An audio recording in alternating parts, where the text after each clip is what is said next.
দর্শক সকলকে স্বাগত জানাচ্ছি স্বদেশ প্রতিদিনের নিয়মিত আয়োজন সমসাময়িক রাজনীতি। আজকে আমাদের আলোচনার বিষয় খুব শিগগিরই নির্বাচনের তারিখ ঘোষণা হবে। এ নিয়ে আমাদের সাথে স্টুডিওতে কথা বলবার জন্য আমাদের অতি পরিচিত মুখ জনাব নাজমুল হক, একই সাথে তিনি লেখক, কলামিস্ট ও শিক্ষক। আমরা চলুন কথা না বাড়িয়ে সরাসরি আলোচনায় চলে যাই। দর্শক, আমাদের সাথে উপস্থিত রয়েছেন জনাব নাজমুল হক। আপনি কেমন আছেন এবং আপনাকে স্বাগত জানাই আমাদের সাথে। ধন্যবাদ। স্বদেশ প্রতিদিনকে খুব গুরুত্বপূর্ণ এবং সমসাময়িক একটি হট টপিকস বেছে নেওয়ার জন্য। আসলে বাংলাদেশের নির্বাচন নিয়ে আমরা যদি বলতে চাই তাহলে আমাদের কিছু হিস্ট্রি পিছনে দিয়ে যেতে হবে। বিগত প্রায় 17 বছর, মানে যেটাকে বলা হয় যে ফ্রি ফেয়ার ক্রেডিবল ইলেকশন, সেটা বাংলাদেশের মানুষ ওইভাবে দেখে। ইনক্লুসিভ যেটা, মানে একেবারে সকলের সম্পৃক্ততা যে নির্বাচনটা, সেই নির্বাচনটা বাংলাদেশের মানুষ অনেকদিন যাবত দেখেনি। যার কারণে এই নির্বাচনকে কেন্দ্র করে মানুষের মধ্যে যে একটা উৎসবমুখর পরিবেশ, মানুষের মধ্যে যে একটা উৎসাহ, উদ্দীপনা, আকাঙ্ক্ষা তৈরি হয়েছে, সেই তৈরি হওয়ার জন্য নির্বাচন করার জন্য যে পরিবেশ দরকার, আমার ধারণা, যেহেতু আমরা গণতান্ত্রিক পরিবেশের মাঝে থাকতে হয়, সেই পরিবেশ আদৌ তৈরি হবে।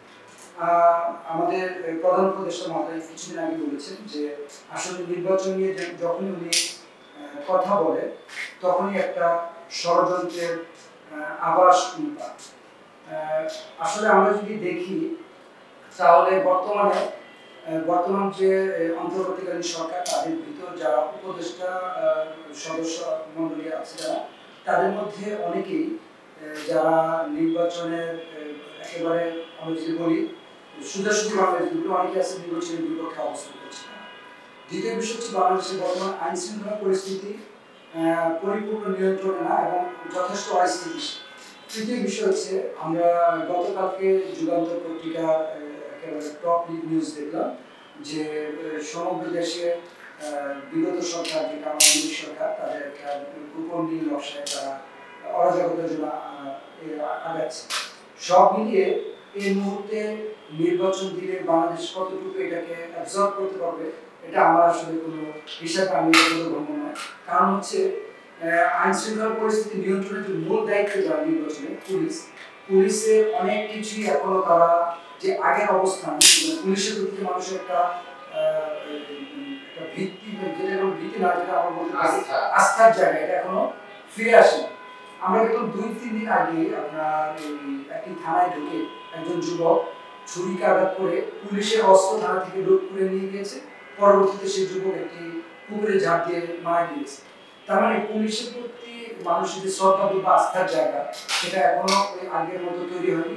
যার জন্য আমরা বলতে পারি শুধু পুলিশ না, বাংলাদেশ নির্বাচনে অনেকগুলি স্টেক হোল্ডার থাকে, সেটা পুলিশ, র্যাব, আনসার, বিডিপি, বাংলাদেশের সামরিক বাহিনী। র্যাবের একটু আগে আমরা একটা ঘটনা দেখলাম যে নকল র্যাব পরিচয়ে একদল যাচ্ছিল, আসল র্যাবরা তাদেরকে ধরতে যাচ্ছিল। পরবর্তীতে এলাকাবাসী নকল র্যাব এবং আসল র্যাবকে একসাথে ধরে একটা পিটুনি দিয়েছে। তার মানে আইন শৃঙ্খলা বাহিনীর যে অবস্থা থাকা দরকার আইন শৃঙ্খলা নিয়ন্ত্রণের জন্য, সেই অবস্থাটা আসলে এখনো অতটা শক্ত নয়। যার দরুন আমার মনে হচ্ছে যে এই যে আসলে নির্বাচন যে তারিখ ঘোষণা করা হবে, হয়তো তারিখ ঘোষণা করা হতেও পারে, তবে এটা যে ফেব্রুয়ারি মাসে হবে এটা আমি বিশ্বাস করি না। মানে আমার কিন্তু সেই আস্থার জায়গা তৈরি হবে।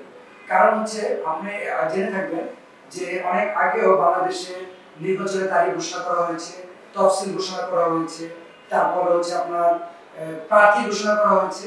আমরা দেখলাম যে পরিস্থিতির আলোকে সেগুলো প্রত্যাহার করা হয়েছে। তার মানে নির্বাচনের তারিখ ঘোষণা হলেও আমার বিশ্বাস নির্বাচন ফেব্রুয়ারিতে। দর্শক, যৌক্তিকভাবে তিনি কিছু ব্যাখ্যা করছিলেন যে কি কি কারণে খুব শিগগিরই নির্বাচনের তারিখ ঘোষণা হচ্ছে না, কিংবা হলেও নির্বাচন খুব শিগগিরই অনুষ্ঠিত হচ্ছে বলে মনে হয় না। দর্শক, আমরা প্রতিদিন এরকম আরো নানা আলোচিত ইস্যু নিয়ে আলোচনা করব। আমাদের সাথে থাকবার জন্য আপনাদেরকে অসংখ্য ধন্যবাদ। দেখা হবে অন্যদিন অন্য কোনো বিষয় নিয়ে। সঙ্গেই থাকুন।